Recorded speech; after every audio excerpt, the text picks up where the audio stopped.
Saudara-saudara sekalian, berita yang terakhir hasil dari rapat Dewan Kardinal yang berlangsung jam 9 pagi di Roma, jam 3 di Jakarta adalah ini.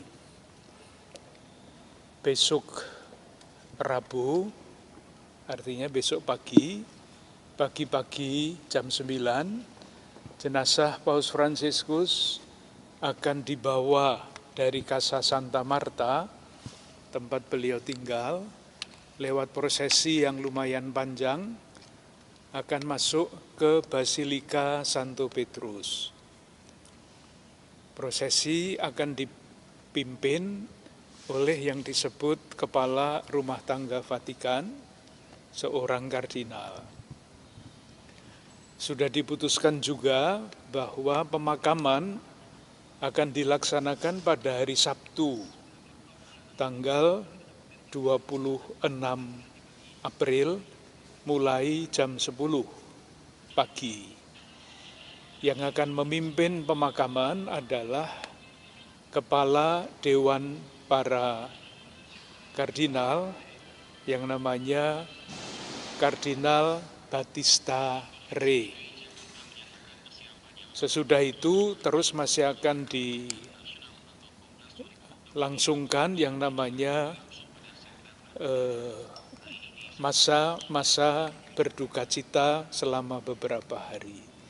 Itu rapat terakhir, hasil rapat terakhir yang tadi baru saja kami terima dari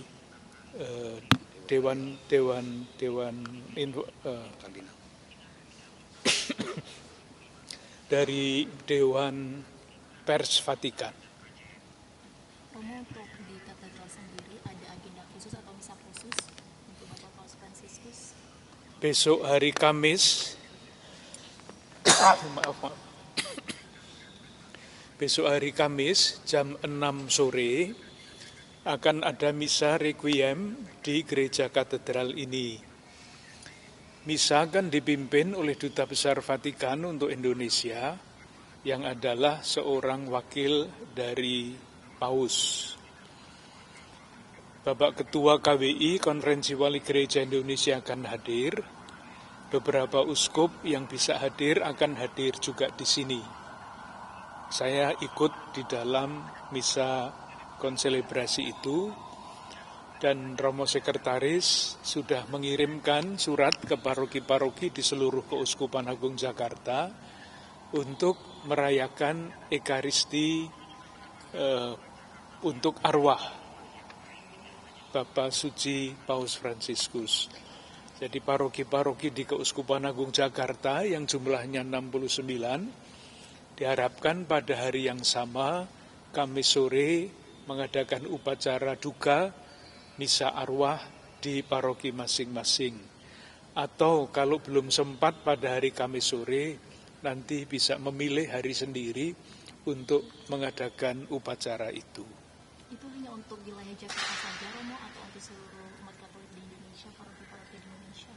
Tadi Bapak Uskup Ketua Konferensi berdiskusi dengan saya, lalu isinya yang diumumkan tadi adalah silahkan masing-masing keuskupan yang tersebar di seluruh Indonesia ini mengatur agendanya sendiri. Yang penting umat diajak untuk berdoa bagi Bapak Suci.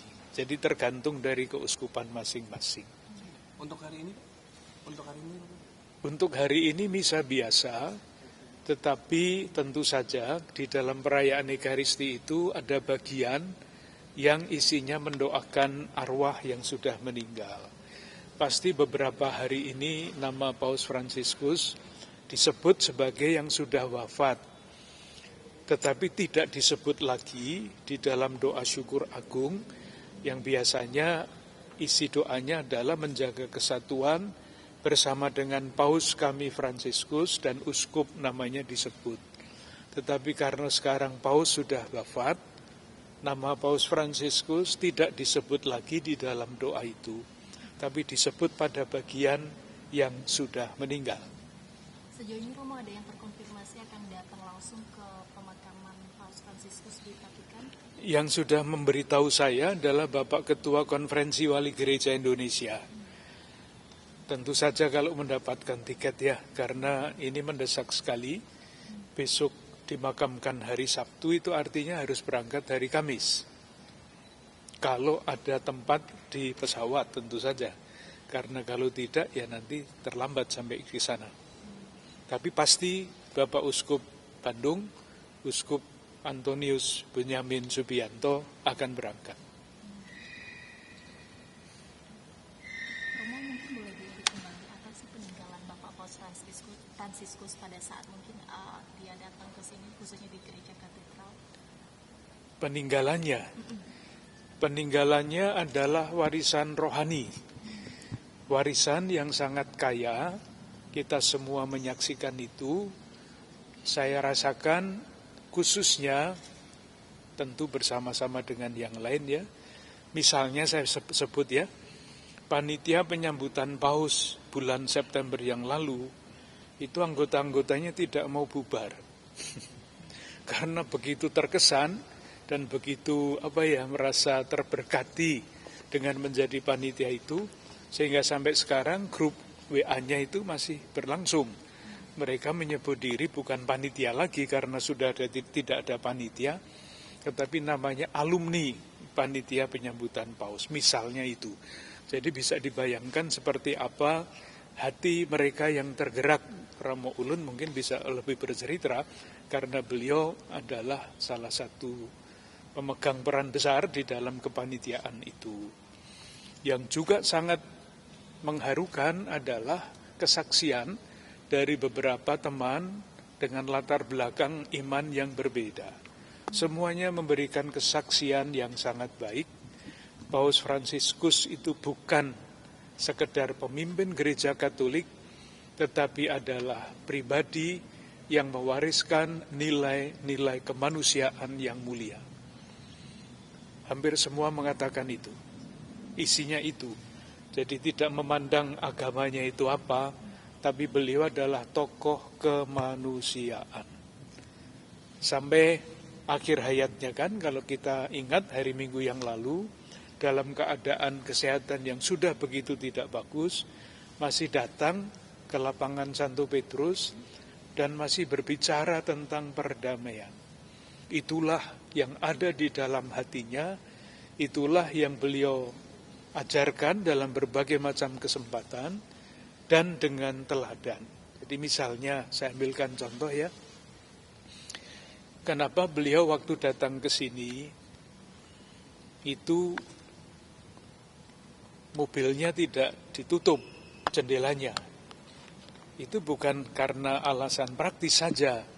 Ya karena beliau ingin menyapa, kalau boleh memegang anak-anak. Tetapi di latar belakang itu ada pikiran begini, saya itu setiap hari bicara tentang damai. Nah kalau saya takut berhadapan dengan orang, kesaksian saya untuk membawa damai tidak ada gunanya. Jadi dia tidak takut akan apapun, karena memandang semua orang pasti bersaudara. Jadi ada keyakinan seperti itu, jadi bukan sekedar karena beliau orang baik, ingin menyapa, melihat, itu juga. Tetapi di belakang itu saya yakin bahwa beliau mempunyai pikiran, saya setiap kali berbicara selalu bicara tentang damai. Kalau saya takut diancam, lalu kesaksian itu semua tidak ada gunanya. Karena itu hanya omongan. Sementara ketika beliau membuka jendela mobil, ini bukan omongan, ini simbol bahwa beliau tidak takut akan apapun karena beliau pembawa damai. Romo, apakah sudah ada informasi terkait pengganti Paus Fransiskus? Pasti belum, karena belum ada konklav, jadi nanti pengganti Paus Fransiskus dipilih di dalam konklav, yang akan ditentukan kemudian waktunya. Tadi kan komunikasi terakhir baru bicara tentang pemakaman. Nanti sesudah pemakaman pasti akan diumumkan kapan konklav akan mulai, dan ketika konklav berlangsung, ya pada waktu itu pemilihan paus akan terjadi.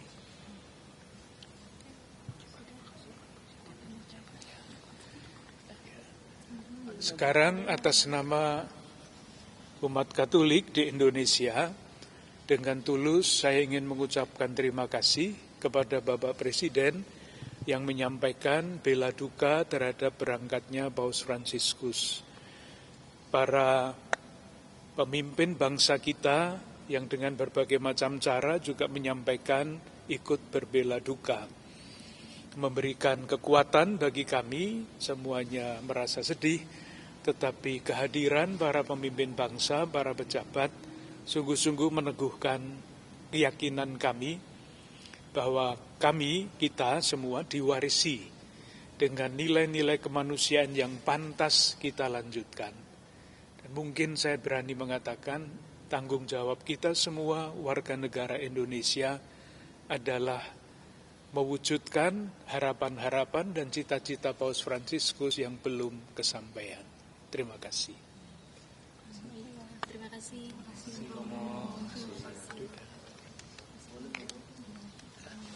Sudah. Terima kasih. Baik, terima kasih. Terima kasih. Sudah kehujanan kan tadi? Iya. Hujan deras di luar.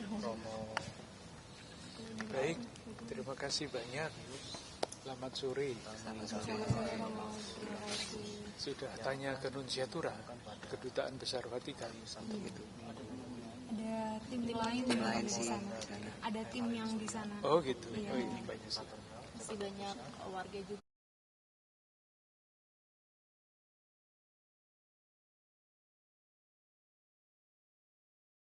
Selamat bertugas. Terima kasih. Jaga kesehatan. Selamat sore.